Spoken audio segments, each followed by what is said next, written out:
Iran के किश पर हमले का नया वीडियो सामने आ गया है, जहां ईरान ने किश द्वीप पर बमबारी की है। जोरदार धमाकों से किश द्वीप थर्राया है। किश द्वीप में 6 धमाके सुने गए हैं। तो अमेरिका की तरफ से अलग अलग शहरों में, अलग अलग इलाकों में, हॉर्मुज के पास भी हमले किए गए हैं। ये तस्वीर किश द्वीप की आप देख रहे हैं और अमेरिका के हमले का सबसे नया वीडियो भी सामने आया है, वो भी आपको दिखाते हैं। किश द्वीप पर विध्वंसक हमले जारी हैं और इन हमलों से हड़कंप मचा हुआ है। किश UEM जयपुर एक आदर्श लक्ष्य है। भावी छात्रों के लिए अच्छी नौकरी, भविष्य के लिए तैयार कौशल के साथ अच्छी शिक्षा। द्वीप के आसमान में धुएं का गुबार नजर आया। किश द्वीप बड़ी तबाही की आशंका है यहाँ पर। ये देखिए, लाल घेरे के जरिए आपको दिखाने की कोशिश कर रहे हैं। आग की उठती लपटें और धुआं निकलता हुआ दिखाई दे रहा है। डॉक्टर अभिषेक सर, जिस तरीके से हमले हो रहे हैं, क्या आपको भी लगता है कि युद्ध टल जाएगा, या जो इंटेंसिटी इस बार देखने को मिल रही है, ये युद्ध और भी विध्वंसक होता हुआ नजर आने वाला है? और सर, क्या अमेरिका की तरफ से छोटे छोटे हमले इसलिए किए जा रहे हैं क्योंकि अमेरिका जानता है कि ड्रोन क्षमता मजबूत है ईरान की, इस वजह से धीरे धीरे ईरान को तोड़ने की कोशिश की जा रही है? इसके पीछे क्या स्ट्रैटेजी है? देखिए, इसके पीछे 2-3 कारण है। नमस्कार, गुड मॉर्निंग।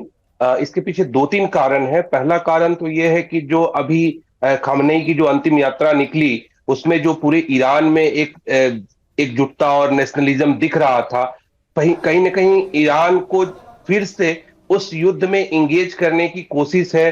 क्योंकि ईरान में अगर शांति होगी तो फिर ईरान एक अपने उसके तरफ, क्या कहते हैं कि अपने मजबूती की तरफ फिर से बढ़ेगा। और ईरान को मजबूत होने नहीं देना चाहता अमेरिका, क्योंकि ईरान की मजबूती उस क्षेत्र के लिए, स्पेशली इजराइल के लिए और अमेरिका के लिए जो रणनीतिक हित है, वो खतरे की घंटी है। पहली।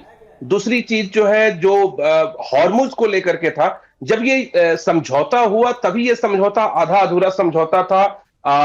इस समझौते को लेकर के सभी एक्सपर्ट ये बता रहे थे कि अमेरिका ने सरेंडर कर दिया, अमेरिका ने सारी शर्तें मान ली, लेकिन ऐसा बिल्कुल नहीं था। अमेरिका थोड़े दिनों के लिए अपने आप को ये दिखाना चाह रहा था कि हम शांति के समर्थक हैं, हम युद्ध नहीं चाहते, और उसका पूरा जो ठीकरा है वो ईरान पे फोड़ना चाह रहा था। और ईरान ने वही गलती की जो दिख रहा है कि हॉर्मुज को लेकर के जो एक समझौते की बात बन रही थी, उस हॉर्मुज पे को फिर से ब्लॉकेट करना, उस हॉर्मुज को जो फ्री फ्लो था उसे फिर से रोकने की कोशिश करना, जिससे अमेरिका को मौका मिला फिर से ईरान पर अटैक करने का।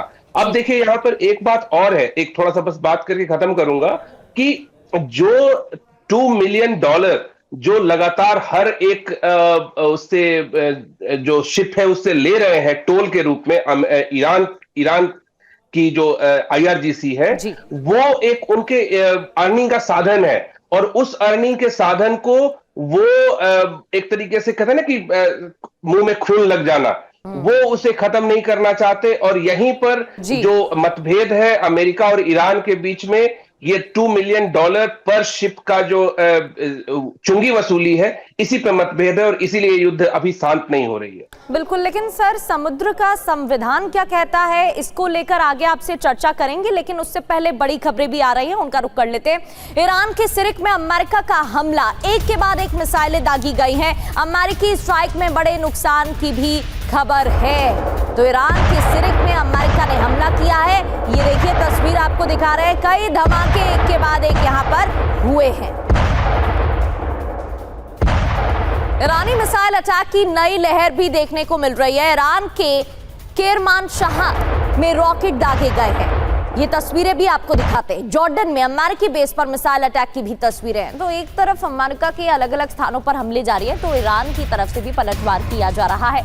चाहे बहरीन की बात हो, कतर की बात हो, कुवैत की बात हो, US बेस पर हमलों की खबर है। और अबू धाबी UAE में भी हमला किया गया है। तो पश्चिम एशिया में युद्ध का नया फ्रंट भी आपको बताते हैं। सऊदी अरब पर यमन का हमला, हूती विद्रोहियों ने सऊदी अरब में मिसाइल दागी है। सऊदी अरब के हमलों का जवाब दिया गया है। तो हूती विद्रोहियों ने सऊदी अरब में मिसाइल दागी और सऊदी अरब के हमलों का जवाब दिया है।